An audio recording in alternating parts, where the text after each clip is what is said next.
STK Irish, yes. Camp Cooner is buzzing with all types of excitement today. It's Sunday, and it is Camp Cooner Football Conference updates. We've had a great weekend of football, and man, I gotta tell you, there's some things going on. Some people are losing their jobs, some people are getting promoted.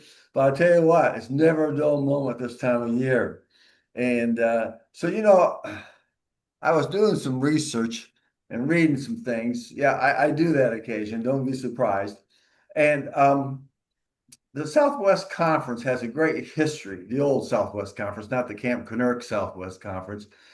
And Douglas, they had five Heisman Trophy winners come out of the old Southwest Conference.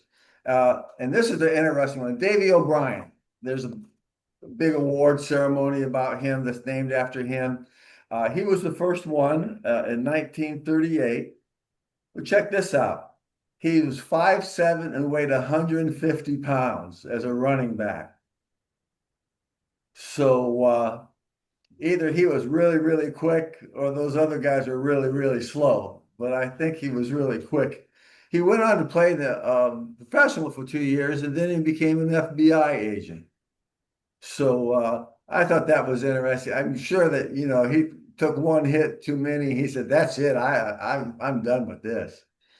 But we have a SMU favorite, Doak Walker, in 1948. Was awarded the Heisman Trophy, and he was even on the cover of Life magazine. He was such a celebrity. And of course, they named an award, the NCAA top running back, I think it is received the Doak Walker Award. So that's really, really interesting. And then, it was about 10 years before we got another one, and that was at Texas A&M, John David Crow. And here's the deal. Bear Bryant, one of the greatest coaches of all time. John David Crow was his only Heisman Trophy winner. So of all the talent that the Bears saw over the years, John David Crow was voted the best that year.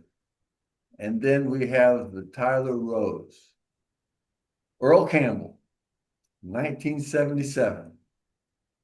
His thighs, his individual thighs measured 33 inches each. That's bigger than, a sophomore in high school's waist for the most part.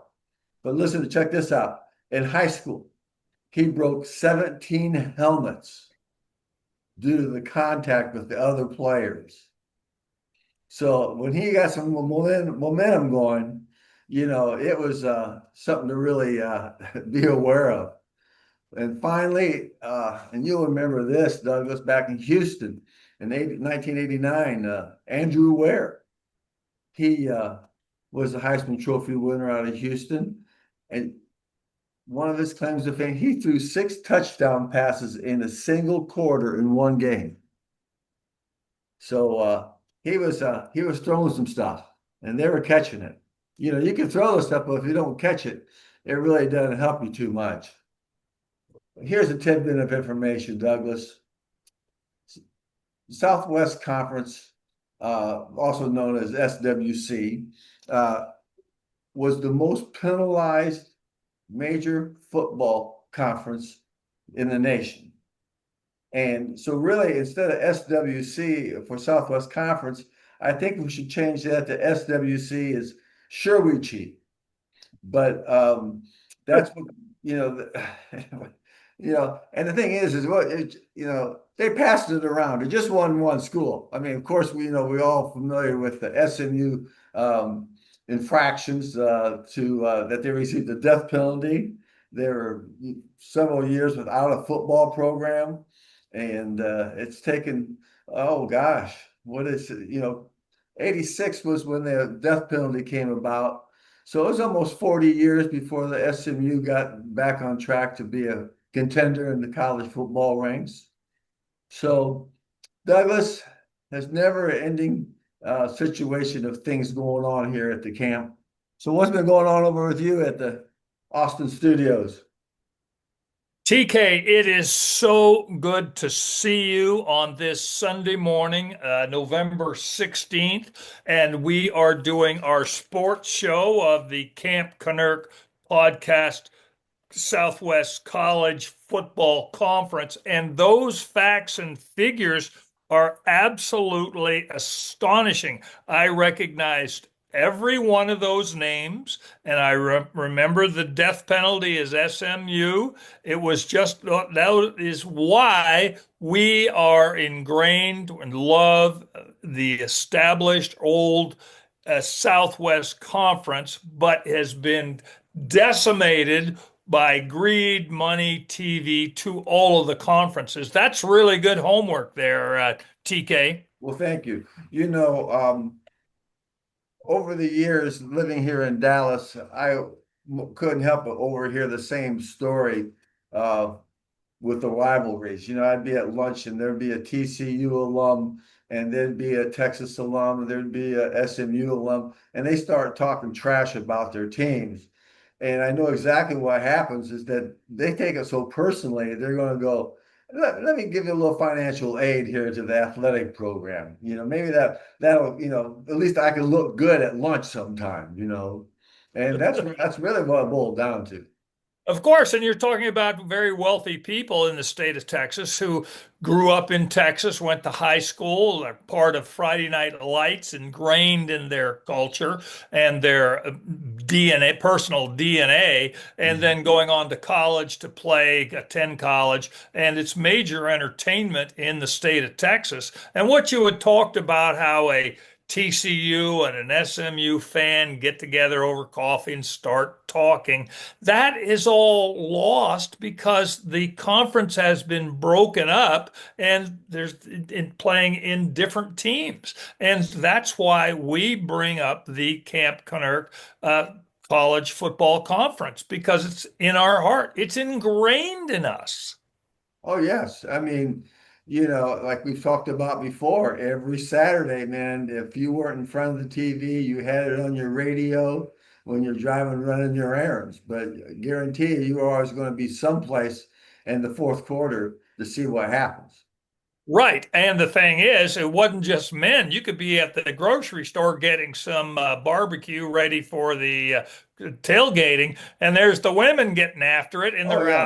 outfits, their boots, their hats, go Horns, that sort of stuff. Oh, yeah, Go yeah. Mustangs, go Raiders, whatever. So it's part of the culture here, but now it's all broken up, and it's just so sad. It's just Yeah. really sad. And you and I, it's ingrained in us, and that's why we're trying to revive the old Southwest Conference. And we're doing it. You can tell And that we're by doing our it. viewership. We have a lot of people coming in, watching us, getting caught up. I've gotten some notes from some people saying, "Man, this is really cool. It really makes me feel good to see what could have been. What Yeah, could have been. could Yes, have yes. been. And here we are. Do you have your coffee? Man, I got it right here, full Get cup. up and go. I get up and go, Joe. Mm, Mm. mm, mm, mm, mm. Woo. Boy, that got me going. Yeah, to all our fans around the galaxy, enjoy your coffee. It's Sunday morning. I know you're checking your box scores, and we're here to help you. Okay? Emotionally, physically, or psychologically. Ugh. Ooh, is that a trick question, Douglas? Did that was gonna throw you off? Oh, we're just a couple of old goats sitting around talking sports. I didn't know we had a purpose. Wow. Over here at the Possum Trot Studios, it's drinking beer, watching sports, and looking at girls. And talking football. And talking football, sports, watching football, sports. All right, so let's get started, TK. All right. So the old Southwest Conference, starting in the West, was Texas Tech. Okay. And we're going to work east. Okay. Now, Texas Tech is in the Big 12. And they won yesterday. They played the University of Central Florida. And Tech is 10-1. And Yes. then they played the University of Central Florida, and who are 4-6, and they beat them 48-9. So that was a pretty good game. And then Tech's next week, Tech is playing West Virginia, who's 4-7. So and then moving east to Fort Worth, TCU is now in the Big 12, and they're 6-4, and they got beat by BYU, who's 9-1, and they got beat. TCU got beat 44-13, and their next game is against the Houston Cougars, who are 8-2. Now in the ACC, or what do they call it? Atlantic Coast Conference or something Yeah. like that. Whatever. Mhm. SMU is 7-3, and they beat the Miami Hurricanes 26-0. So that Yeah. might have been a pretty good game. And next they play Boston College. Now Boston College is 1-10. Boston College they're not doing too well this year. Now moving down I-35 to Waco, they're at Baylor Bears. They are in the Big 12, and they are 5-5, and they lost to Utah, who are 8-2. Baylor lost to Utah 55-28. And next they're going to play Arizona, who are 7-3. Now let's get to the big game here in Austin. Texas played Georgia yesterday because Texas is in the SEC. And Texas is now 7-3, and Georgia is 9-1. Now here's the problem. Georgia beat Texas 35-10. Yes. It was not there was no competition. It was just Texas has just, got the living daylights beat out of them. The defense was phenomenal for the Georgia Bulldogs. Yes, and they sacked Arch Manning 3 times, and they had 1 interception.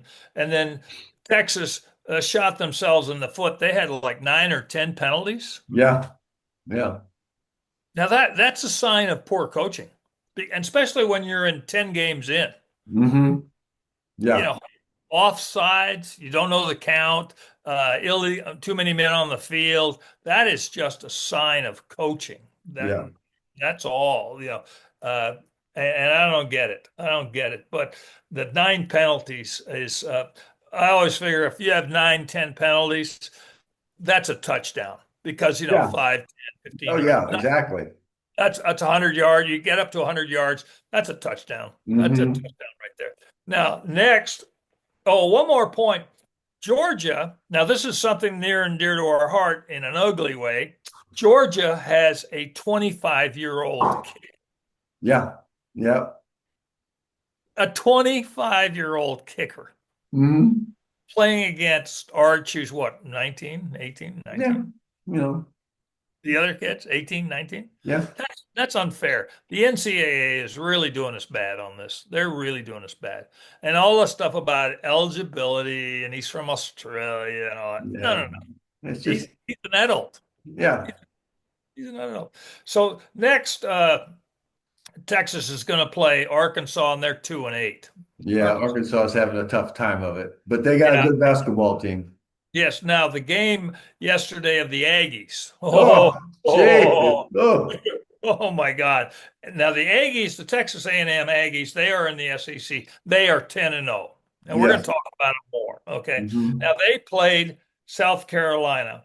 At the half, it was 30-3. And that three was Texas A&M, and the 30 30 was was South Texas. Carolina. Yes, 27 yes. points. At the half. And Texas A&M won 31-30. Unbelievable game. Yeah. I Yeah. watched the game and then I watched the replay this morning. It's just unbelievable game at the way they Hmm. came back, you Yeah. know.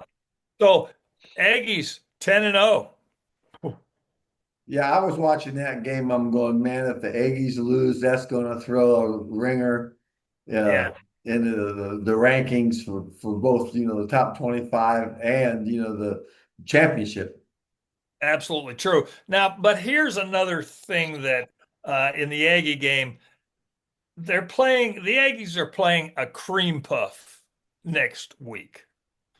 Samford, Oh, Samf. yes. That name comes up quite often, especially at the beginning of the year. Yes, and so this is their 11th game. Hmm.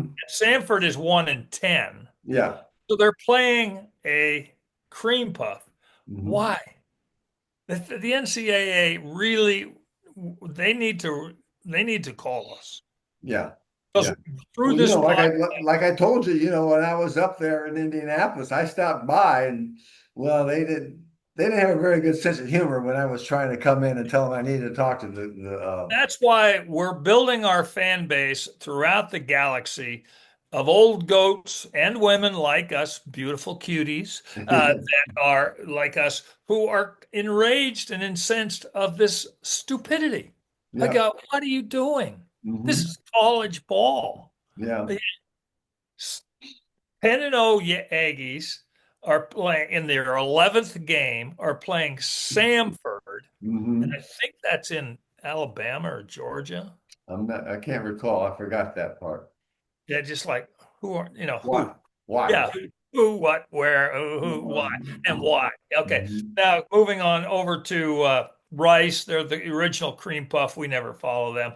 Oklahoma State. I never cared about them. They were just I never cared about them. And then now SEC, Arkansas, they're 2-8, and they lost to LSU, who are 6-4. So Arkansas lost 23-22. So that Yeah. must have been a game, but Arkansas is now 2-8, and their next game, Arkansas is playing Texas 7-3.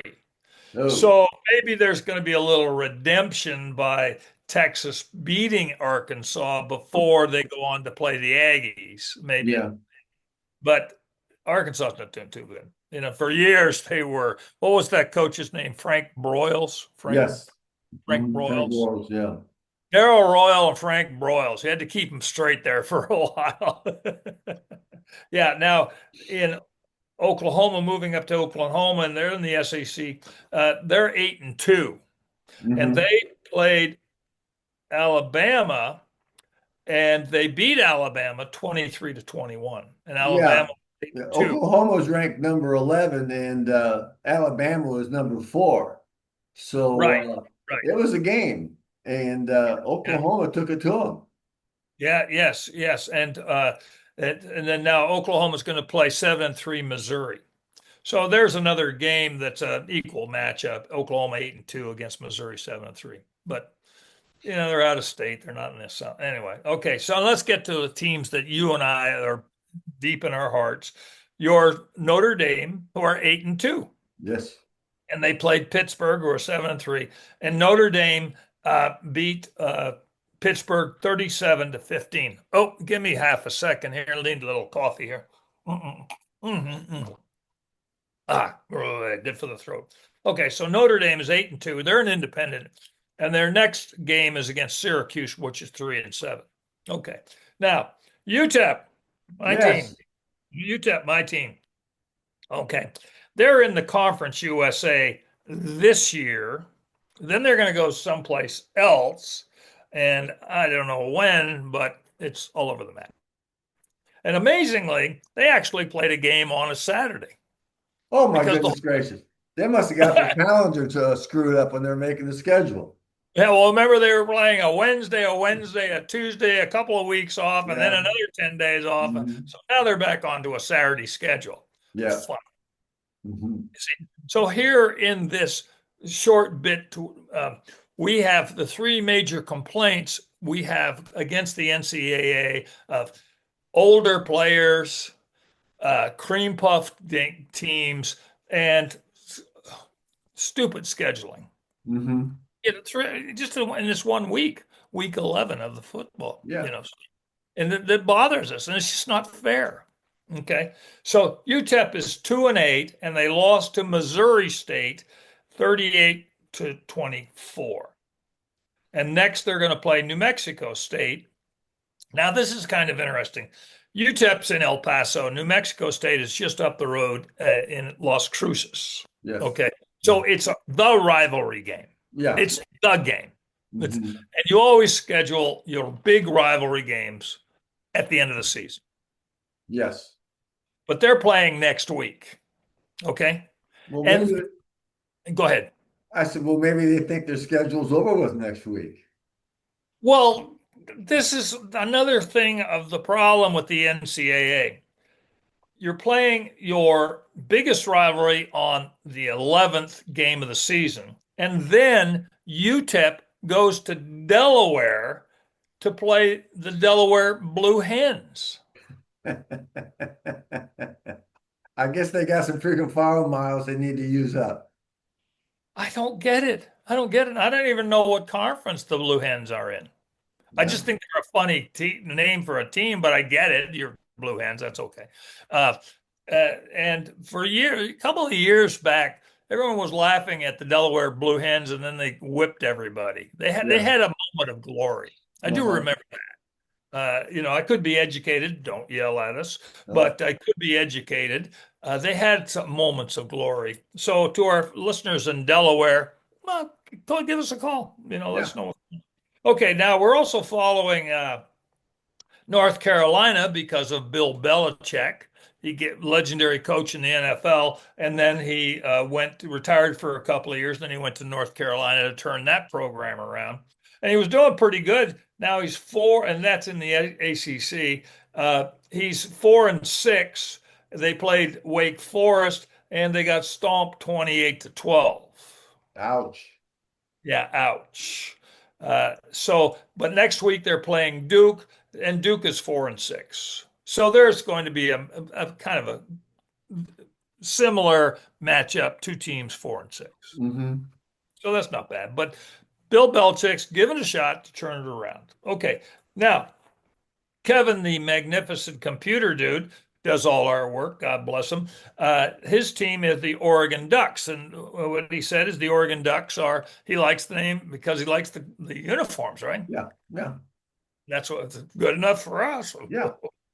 They're in the Big Ten, and they're 9-1, and they played Minnesota yesterday at 6-4, and Oregon Ducks beat Minnesota 42-13. Hmm. Okay, and then next week they play USC that's 8-2.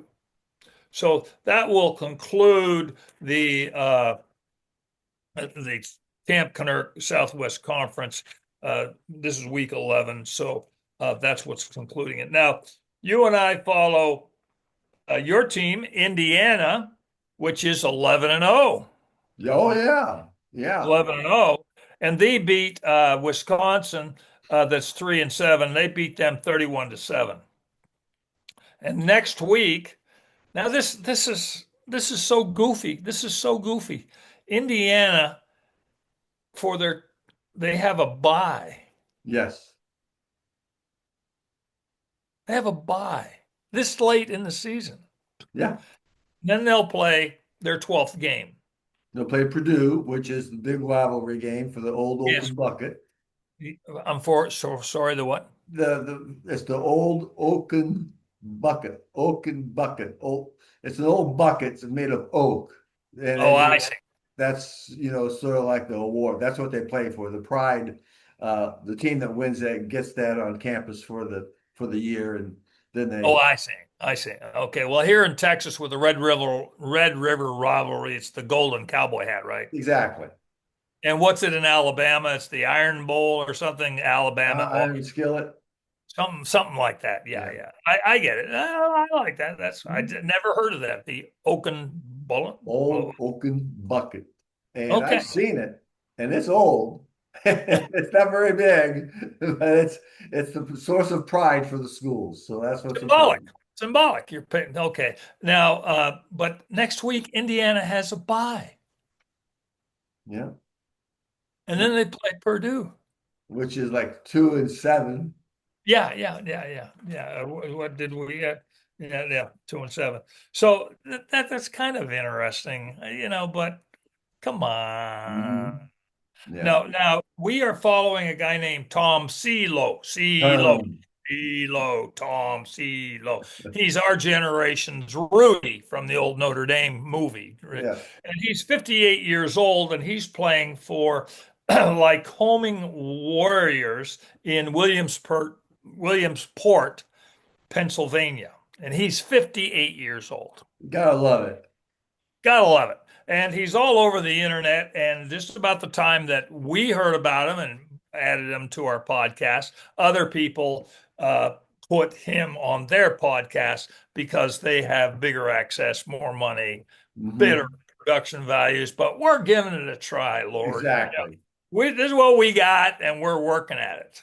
Okay. So anyway, uh, they played Juniata, and they beat them 24-16. And so that makes Lycoming 5-5. And that's the total, I think that's the total number of games that they play because there's nothing listed. Now, I didn't see that Tom Selo played in any of the games all season. So he's Hmm. on the team, staying in shape, Yeah. 58 years old, giving it a shot. He's the darling of Lycoming Warriors. More power to him. Oh yeah. Now, in that league, the Landmark Conference, they have their Cape Charles Bowl. Cape Charles Bowl on November 12th. Okay, so excuse me, November 22nd. I have to read my own writing. Yeah. Okay, November 22nd. So that's, That's Thanksgiving week. no, it's next week. 22nd is next week. Yeah. Yeah. Thanksgiving is the 27th, 28th, 29th. So it's 2 weeks away. So okay, so the Cape Charles Bowl is November 22nd. Okay, so that's kind of interesting. Now, that breaks down to something very interesting. There are now three teams that are undefeated. Hmm. Ohio State, the Aggies, and Indiana. Hmm. That's the three teams. Okay. Now, everyone always asks us about the DTN football numbers.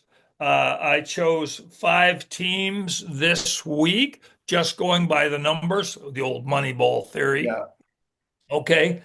And I take the total average yards plus the points. So that gives me a number. And then I compare it to the other team and then the difference. Now, my thinking is that if you're 60 points different, that's 2 touchdowns. 50 points is 1 touchdown, and 40 points is a field goal. So Yeah. I have my ratio.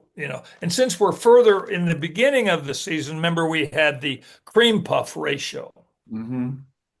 But now the season is on. We're in the 10th week or whatever, 11th week. So now the comparison or the numbers are comparable. Okay. So I have 5 teams starting with Texas. Okay. Now Texas was number 10 and they were playing number 5, Georgia. And Georgia, I had Georgia by 2 touchdowns because of the number difference. And sure enough, Texas lost 35-10, and it was an ugly game. It Yeah. was, Yeah. but so I got that one right just by numbers. And then in the Navy game, Navy was 7-2 playing South Florida. And the reason I picked that game is because both teams are 7-2. So comparable teams. All Mhm. right. And so I had South Florida taking it because of total average yards plus points equals this, the total average and Navy lost 38-41. Hmm. Or no, Navy won.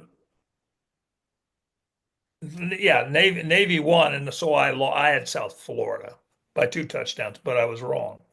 Okay, now and close to your heart, the Notre Dame game. Notre Dame is number 9, and they're playing number 22, Pittsburgh. Both teams are 7-2. So comparable teams. If they're comparable in wins and losses, then how do the numbers stack up? Hmm.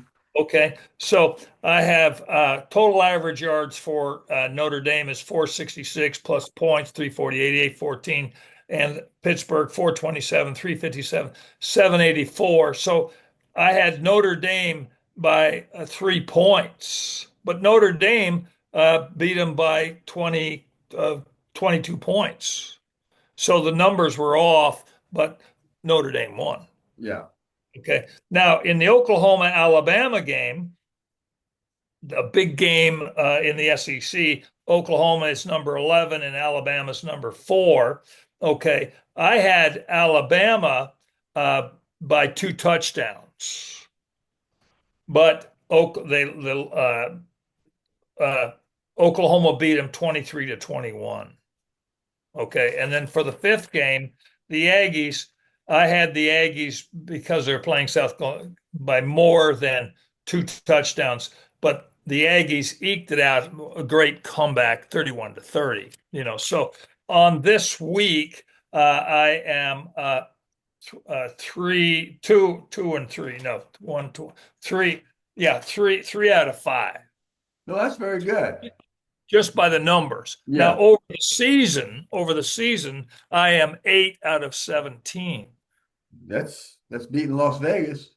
beating Las Vegas just by the numbers. Hmm. Now, what's going to be interesting, and this is where it totally came on up, is in at the end of the season when we have 3 teams, Ohio State, Aggies, and Indiana. Which team actually should be number 1? They can Hmm. all be 12-0, but which team is really number 1? Playground justice. Then you use the numbers. Hmm. Now, I was looking through my notes from last year. There was a couple of teams that were number 1, but Indiana had more points than the others. So they were number 1. And then, of course, the playoffs change everything. They do, Douglas. But that's the fun of it. That's the fun of it. Yes, So, well, it's just an interesting aspect of looking at the numbers and applying the numbers to see who actually moves the ball and who actually scores the points. yes. You know, Well, it'll so be interesting to see how, when we get towards the end of the season, get into the playoffs, how all this transpires into the real deal. well, one of the things that I've learned over the couple of years I've been doing this is the numbers are beautiful, and for numbers geeks, here you go. Yeah. Grab yourself a cold one, put your feet up, go to the tailgate, go to the game, sit back. It's a whole new world. It sure is, Douglas. It's been a lot of fun Yes, yes. listening to you today. Yeah, it's TK. It's always a pleasure talking to you. And thank you very much for those notes, the history of the old Southwest Conference, uh, those players of uh, Davey O'Brien, John David Crow, Earl Campbell, Andrew Ware, Doak Walker from SMU, living in Dallas. His name is big there. These are names that are ingrained in us as we grew up in Texas. Yes, they are. They're legends, and once you're a legend, that's pretty tough to get knocked down from that, especially when it comes to Texas football. Texas football, yes, and the highest compliment we can ever pay to these guys as a Texan, the highest compliment we can ever pay is buy that cowboy a beer. A cold beer, not beer, a Old beer, cold beer. Get it yeah. right, Douglas. TK, that's what I got. All Go right. Cowboys. Hey, Aaron, go Braun. Have a great week, and we'll catch up with you next podcast on Wednesday. Thanks a lot, and catch up with you later.